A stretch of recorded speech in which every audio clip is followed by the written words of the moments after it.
আসলা মানুষ দুনিয়াতে লাথি দিয়ে মায়ের কলি জাতি, তারপরেও মা কত খুশি, তারপরেও মা কত খুশি।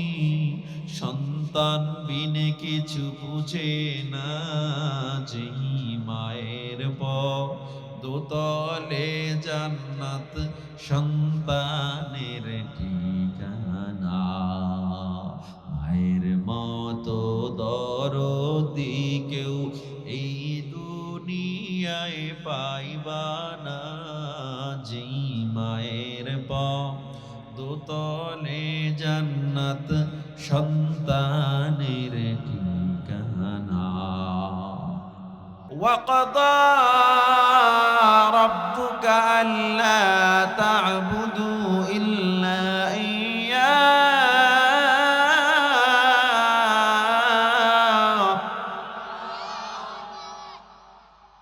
ألا تعبدوا إلا إياه وبالوالدين إحسانا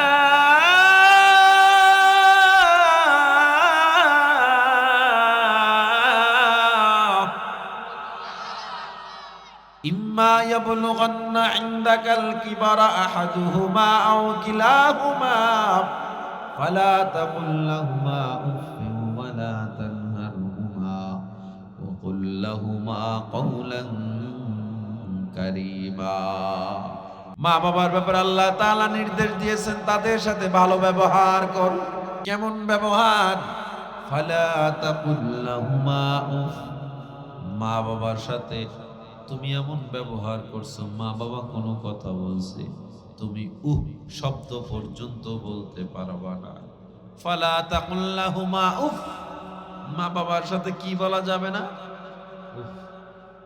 চাপাই এমন কোন মুসলমান নাই যারা মা বাবার সাথে খারাপ ব্যবহার করে? নাই এমন সন্তান? নামাজ পাইলাম, রোজাও ঠিক আছে, নামাজ রোজা হজ যাকাত পর্দা সব ঠিক আছে, মা বাবার সাথে ভালো ব্যবহার নাই, এই নামাজ রোজার কোনো দাম?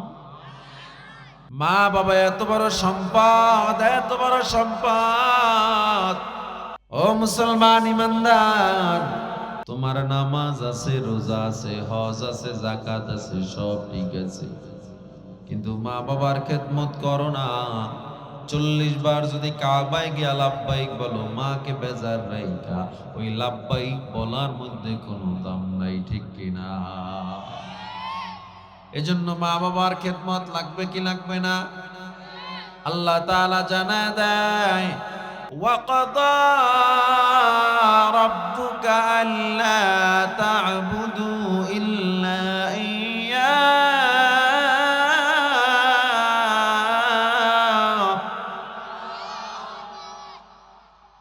ألا تعبدوا إلا إياه وبالوالدين إحسانا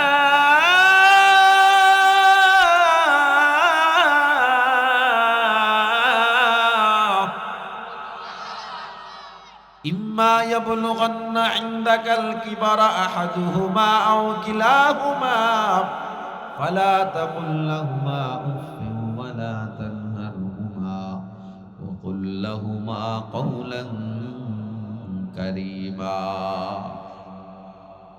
মা বাবার ব্যাপারে আল্লাহ তাআলা নির্দেশ দিয়েছেন তাদের সাথে ভালো ব্যবহার কর।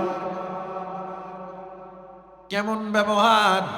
ফালা তাকুল লাহুমা উফ, মা বাবার সাথে তুমি এমন ব্যবহার করছো, মা বাবা কোনো কথা বলছে তুমি শব্দ পর্যন্ত বলতে পারবা না। ফালা তাকুল লাহুমা উফ, মা বাবার সাথে কি বলা যাবে না? চাপাই এমন কোন মুসলমান নাই যারা মা বাবার সাথে খারাপ ব্যবহার করে? নাই এমন সন্তান?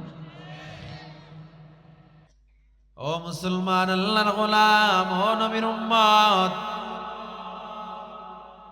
যত বড় আলেম হও, মাওলানা হও, যত বড় টাকাওয়ালা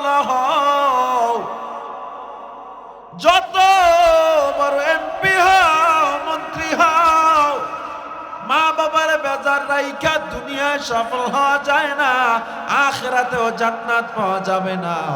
এই দুনিয়ায় যার মা নাই, যার বাবা নাই, সে বুঝে মা বাবার কত দাম। ও মুসলমান, যার মা নাই, যার বাবা নাই, সে বুঝে মা বাবার কত দাম।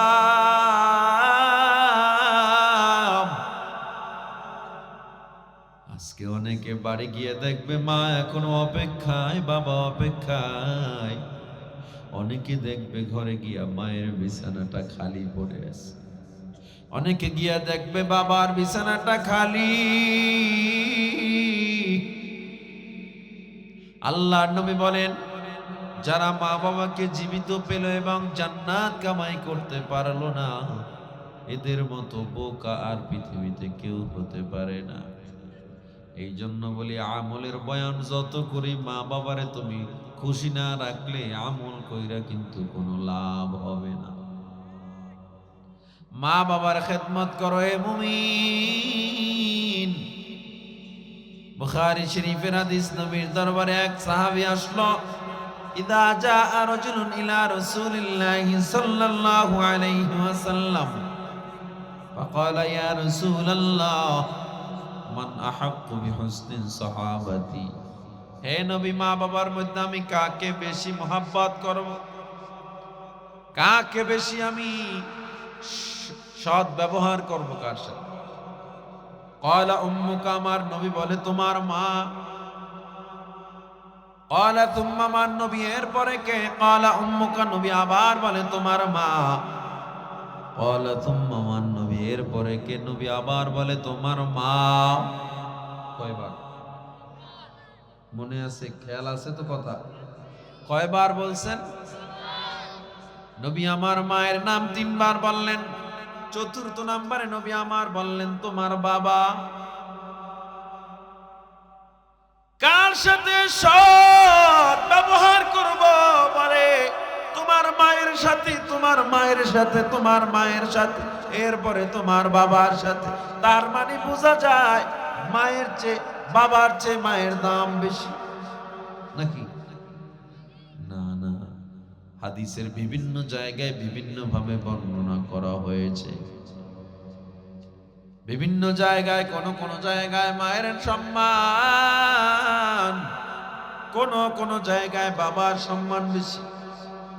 এই জন্য আল্লাহ কোরআনে যেখানে বলেছে শুধু মায়ের খেদমত করো বলেন নাই, মা বাবার খেদমত করো বলেছে।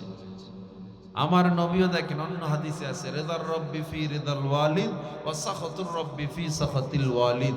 যেই সন্তানের উপরে বাবা খুশি, ওই সন্তানের উপরে আল্লাহও খুশি। সুবহানাল্লাহ বলেন। যেই সন্তানের উপরে বাবা বেজার, ওই সন্তানের উপরে আল্লাহও বেজার। তাহলে বাবার দাম আছে না নাই? তাহলে প্রশ্ন আসে, এই হাদিসে যে নবী 3 বার মায়ের নাম বললেন, কারণটা কি? কারণ আছে না নাই? হাদিসের শানে উরুদে 3টা কারণ বর্ণনা করা হয়। নবী আমার মায়ের নাম 3 বার বলল, কারণ 3টা জায়গায় মায়ের এত সম্মান, ওই 3টা জায়গায় বাবার এত সম্মান নাই। 3 জায়গায় নির্ধারণ করেছে। 1 নম্বরে কেন নবী আমার মায়ের নাম বলল?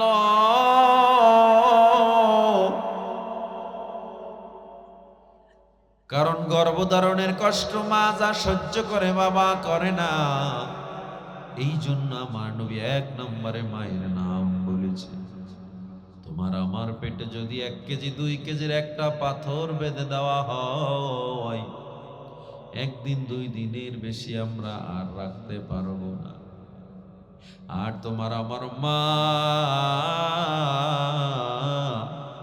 10 মাস পর্যন্ত তোমারে আমারে গর্ভে ধারণ করছে, এত কষ্ট করেছে মা,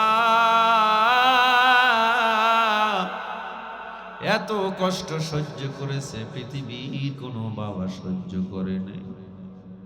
ওই গভীর রাত্রে ঘরের সবাই ঘুমায় গেছে, মা ঘুমায় না।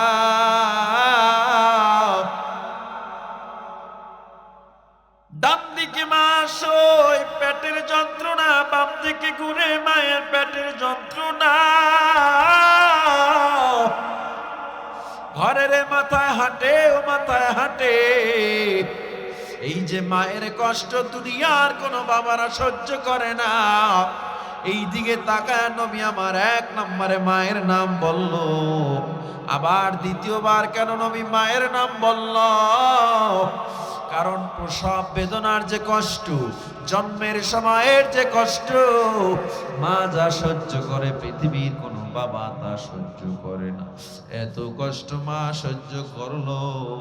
চিকিৎসা বিজ্ঞান বলে কোনো মানুষের ব্যথা যদি 40 ইউনিট হয়, ওই মানুষ দুনিয়ার জমিনে আর বাঁচতে পারে না। কিন্তু তুমি আমি যখন দুনিয়াতে আসছি, মায়ের ব্যথা ছিল 56 ইউনিটেরও বেশি। 40 ইউনিট ব্যথায় যেখানে মানুষ মারা যায়, 56 ইউনিট ব্যথা মা সহ্য করে বেঁচে রইল। পৃথিবীর কোনো ইতিহাস পাওয়া যায় না। এ কারণে মা যন্ত্রণার কারণে রাগ কইরা কোনো সন্তানরে রাগ কইরা ফালায়া দিছে। জন্মের পরে কোনো সন্তানরে মা মেরে ফেলেছে, ইতিহাস পাওয়া যায় নাকি? বরং তো দেখা যায় মা খুশি হয়ে বুকে জড়ায়া সব ব্যথা ভুলে যায়। কপালে চুমুকে মা যেন নিমিষেই সব ব্যথা ভুলে যায়। ঠিক কিনা? হে মুসলমান ইমানদার, দ্বিতীয় নম্বরে নবী মায়ের নাম বলল প্রসব বেদনার কষ্টের জন্য। তৃতীয় নম্বরে আবার নবী কেন মায়ের নাম বলল? কারণ লালন পালনের যে কষ্ট মা সহ্য করে, বাবা সহ্য করে না। ঠিক না? ঠিক নেই? এই জন্য 3 বার নবী মায়ের নাম বলেছে। ও যুবক, ও চাঁপাইনবাবগঞ্জের মুসলমান, যে যেই জায়গায় শান্তিতে আছো, 2 লোকমা খানা খাও। যতটুকু শান্তিতে আছো, তোমার মা যদি তোমার জন্য দোয়া না করত, তোমার বাবা যদি তোমার জন্য দোয়া না করত, এতটুকু শান্তিতেও থাকতে পারতা না। পীরের জন্য আল্লাহ দোয়া শিখায়া দেন নাই, কোরআনে আল্লাহ আলেমের জন্য দোয়া শিখায়া দেন নাই, কিন্তু মা বাবার জন্য আল্লাহ দোয়া শিখায়া দিয়েছেন। রব্বির হামহুমা কামা রব্বায়ানি সগীরা। তাহলে আমরা পাইলাম জান্নাতে যাওয়ার দ্বিতীয় নাম্বার গুণ আমল করতে হবে। তাইলে আমলের পাশাপাশি নামাজ, রোজা, হজ, যাকাত, পর্দা, এর পাশাপাশি মা বাবার খেদমতের প্রয়োজন আছে না নাই? যাবে তো করা ইনশাআল্লাহ।